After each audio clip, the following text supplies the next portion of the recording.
is a student activist from Oxford University, and he's one of those faces that sometimes think, oh, he looks quite familiar. Well, that's because he he was on. You're thinking I'm going to say something bad. Then it's good. We're like, why?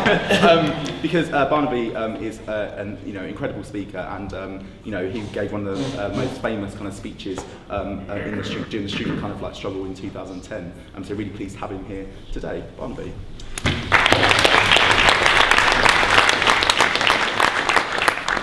I'll stand here because I'm aware that if I sit there you can't see my face, which some of you might prefer, but I would rather. And having been given a very, very kind introduction by Erin, I should say by way of an excuse for the fact that I haven't prepared anything, that it has been quite a busy week or so. I've just arrived at university and I think my parents imagined I would be doing some work, but on Friday night we had a meeting. We just arranged for students a meeting to support the strike that was coming up.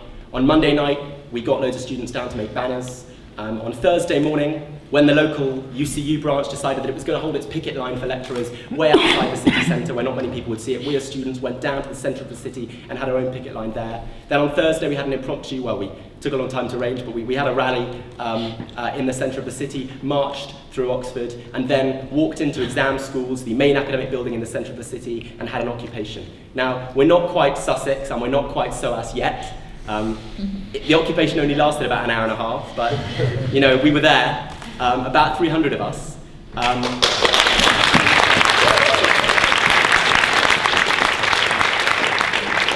It was really great. I remember a conversation I had with security staff. We were very angry in 2010. Erin mentioned a speech that I gave. I remember being very angry with the police who had cattled us.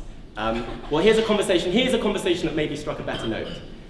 Security staff came into that occupation, and we were talking on megaphones about the importance of not slashing people's pay who are really quite important to our society, like university staff. And at the end, one of the security staff came up to me and said, the police arrived and we sent them away. Now, I'm not claiming that these security staff who were sent in to clear out the occupation are necessarily the first allies of a student movement that's launching occupations, but that's significant, right?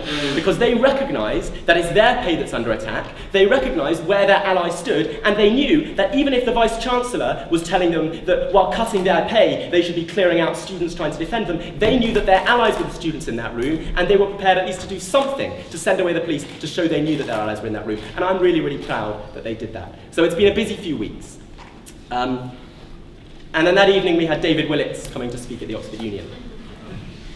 And he told everyone, he was defending the motion, isn't this extraordinary? He was defending the motion that a university education is a right, not a privilege. And as he was standing there defending that motion, I thought of someone I met in 2010.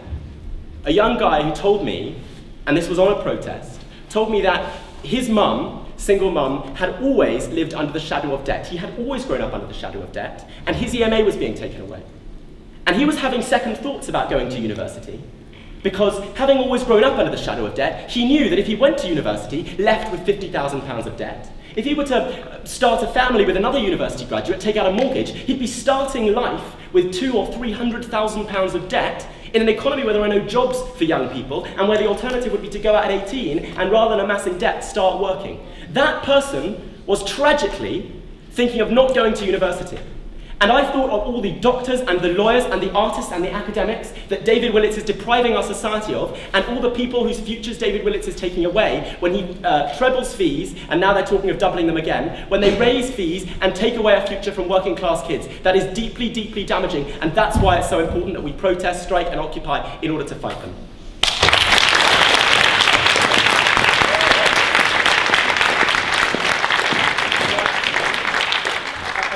This because I'm really glad that Jeremy was fantastic speaking about the issue of immigration. I'm really, really glad that we've been clear here today that this isn't just about a student movement fighting for things that seem to be in the immediate purview of students. It's about something broader. It's about something deeper. It's about, the great sociologist R.H. Tawney said, we believe that there are some conditions of life and of society in which it is acceptable for human beings to live, and others in which it is not.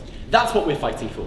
We're fighting because we believe it's not acceptable that our friends, our neighbours, our colleagues and our fellow students are intimidated in their homes by racist vans parading around our streets emblazoned with National Front slogans telling them to go home. We don't think that's acceptable, and when the police arrive at our tube stations and when UK border agency staff arrive in shops and on high streets to try to harass people because they're not quite white enough, we're here to say that we think those people are an essential part of our community, and as students and as young people, we're going to get out there to defend them because it's all part of the same battle. It's not acceptable that we live in a society in which lecturers who provide the education that is so vital for our future, in which staff who allow our universities to keep going, like cleaners and security staff, aren't given a decent wage. Many of those staff aren't even paid a livable wage. It's not acceptable that those people are seeing their pay cut and cut and cut again, while the people who caused the crisis are still sunning it away in the Bahamas. That's not acceptable, and we're not going to live in a society that runs on those principles. That's what it's about. We're not just